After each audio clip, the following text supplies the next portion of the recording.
up, everybody?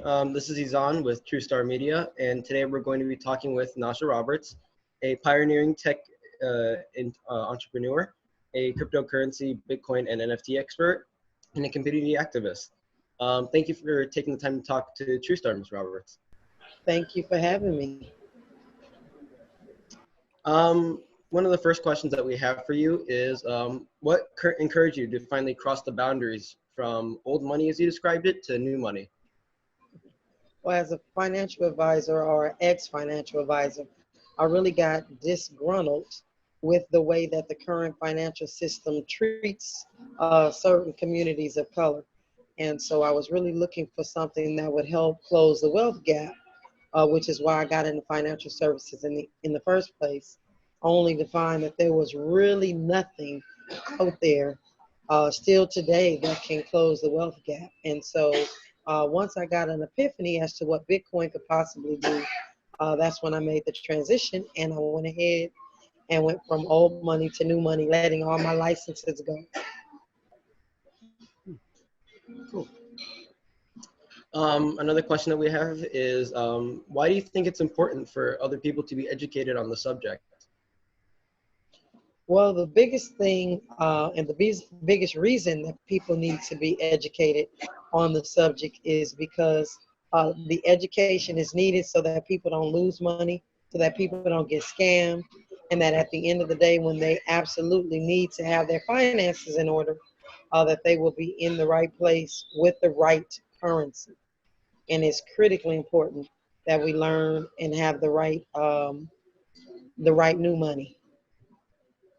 Yeah, I've heard a lot about crypto scams and whatnot, so it is good for people to be aware of what be aware of what they're like potentially investing into and whatnot. Yes, sir. What does cryptocurrency education mean to you? I think cryptocurrency education in its totality is a 360-degree endeavor. It's not just talking about coins, but it's talking about self-custody, people understanding decentralization, people understanding blockchain. There's just so many different aspects to cryptocurrency because people just think it's about money, and it's not just about money. It's a lot about technology, self-sovereignty, and all those things have to be taught, which is why we do what we do when we educate. Mm. It's interesting how it can be like almost like a full-on like business, I guess, because the way you described it is like a full-on endeavor. It can be very like time-consuming and um, just be overall a somewhat risky investment. And speaking of which, what are some risks that can arise within the crypto industry or working within the crypto industry? The biggest risk is the loss of funds, the loss of capital, if people get involved in the wrong type of cryptocurrencies. And so, case in point, yesterday during our tour, I met a gentleman that lost his entire retirement plan. No one told him that Terra Luna was not a good idea to go into 100%, and he lost every dime he had. But our community is consistently losing money because no one is really educating them on what's important, what the technology is about, what the tokenomics is about, and all of those things are critically important when investing. I see. What do you think is a good age to get into cryptocurrency or to invest into cryptocurrency? Well, with the fact that our children are playing games every single day and they're being introduced to coins and tokens, our Crypto Kids Camp has children ages 5 to 17, and we realize that our 5-year-olds are just as good, if not better, than some of the 17-year-olds when it comes to understanding the whole economics of tokens, what they buy, what they're able to acquire, all those things. So I think I think there's no age that's too young to start teaching about money, period, because it's not even just about cryptocurrency. It's about learning about first how money works. Hmm. Especially in like a virtual space where people can receive information extremely quickly with like a device that can fit into their pocket, I definitely agree. Yes. Um, what financial tools would you say are the most essential for young adults? To make sure that they have a Bitcoin wallet or cryptocurrency wallet that they can have and hold their own private keys and passwords. That is most important. Hmm. And kind of like building onto that question, are there any good like resources for anybody to use in order to educate themselves more about crypto? Yes, I have a Bitcoin starter kit that I can get to your listeners so that they can have that. Um, there's also, I'll just offer to share with you places that your listeners should never buy Bitcoin. That's Venmo, PayPal, SoFi, and Webull.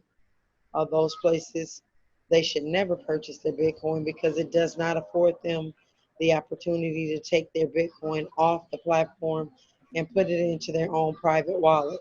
So that's for starters, that's where not to go. Robinhood is another no. It's not an absolute no, but it is a no. I tell everybody Robinhood has been robbing the hood forever. So if you're doing stocks, if you're buying Bitcoin, it's the wrong platform because the fees are astronomical. Um, and I tell people to stay away from FTX and Coinbase. They have some racist issues that they're dealing with, and they need to Hmm. deal with it. And our community shouldn't be supporting those individuals. Other than that, I think it's pretty wide open as to what people can do. If you want self sovereignty, my husband and I own one of the only brick and mortar cryptocurrency exchanges in the U.S. that's African American owned, and we love to, give people the care and service they need in the space, and that's what we offer. That's cool. What instances for you have been like the most inspiring for um, achieving the goal of closing different wealth gaps across different communities? So right now, I'm on a 41 city tour, educating in all the inner cities across the United States about Bitcoin and cryptocurrency and what we need to be doing as a community to make sure that we are closing the wealth gap. And then right now, as I said, I'm in New York. We're headed to Jay-Z and Jack Dorsey. I'm working with them to educate the individuals in the Marcy housing projects in Brooklyn. And so we're here today for that. And I'm excited about the possibilities and what is going to transpire moving forward.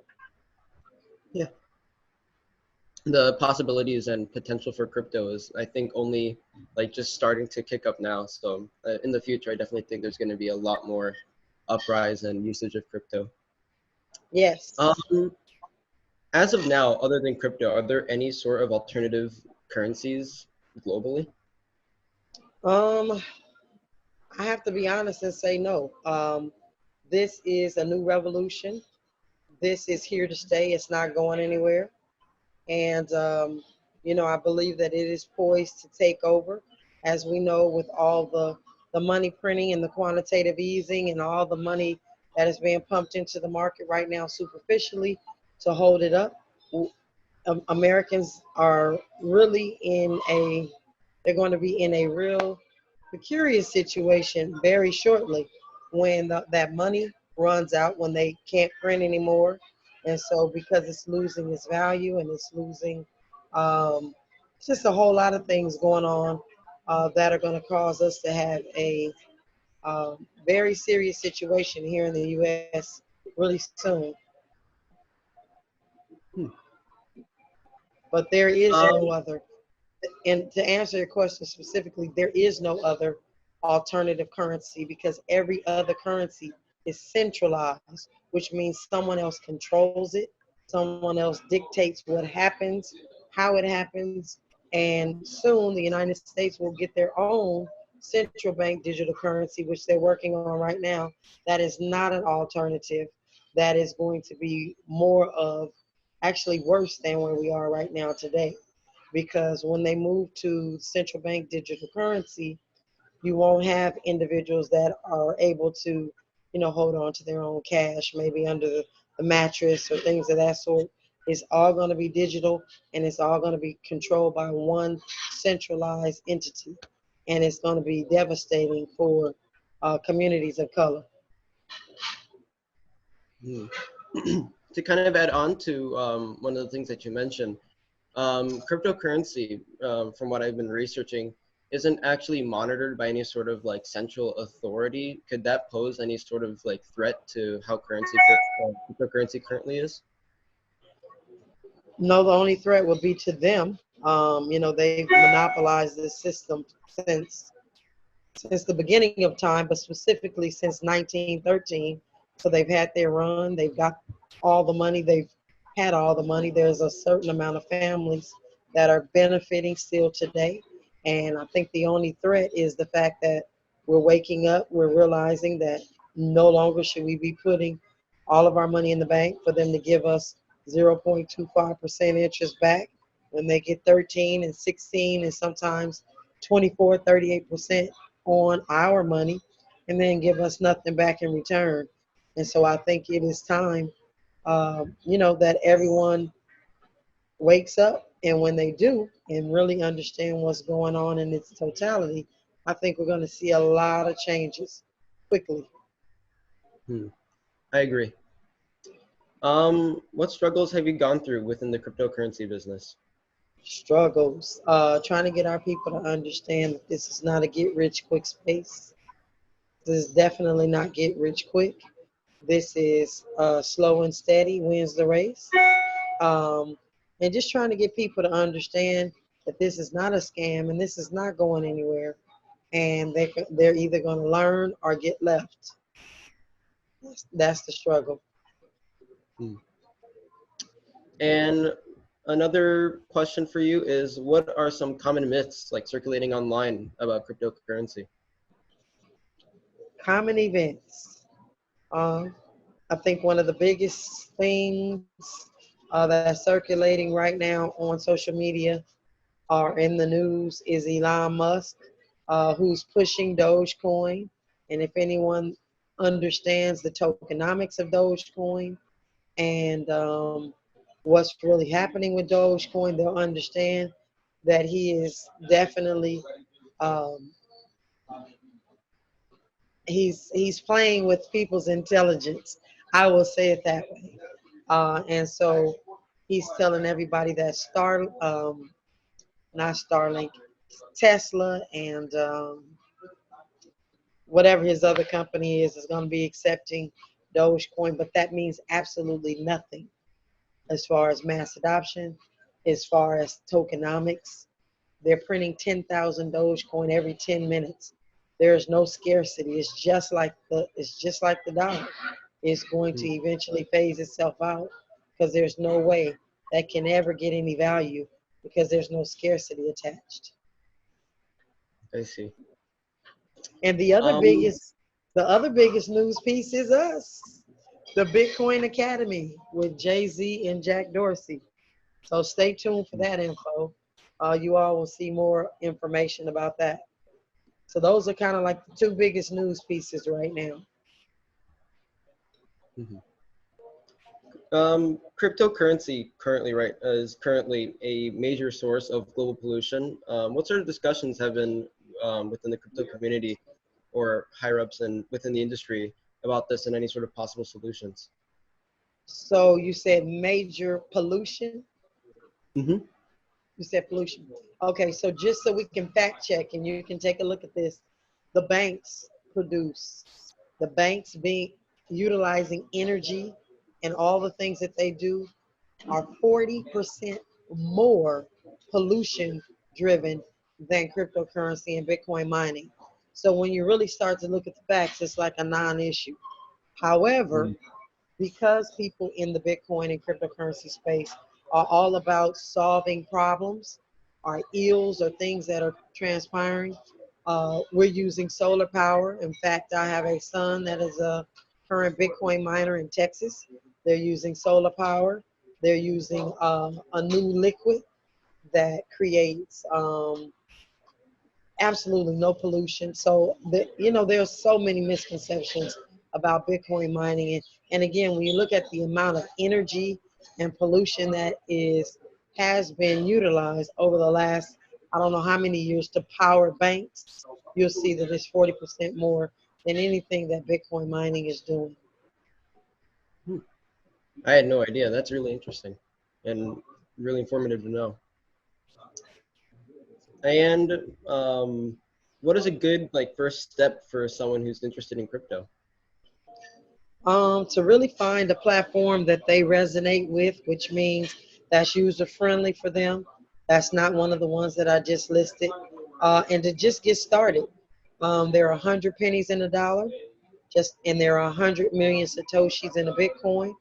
Just buy a dollar, buy $5, buy $10 worth of Bitcoin, and just get off zero. All right. Thank you so much for joining us today and taking some time to discuss crypto with us. It was a Thank, pleasure meeting you as well. thank you for having me. You have an incredible rest of your day. You too. Thank you.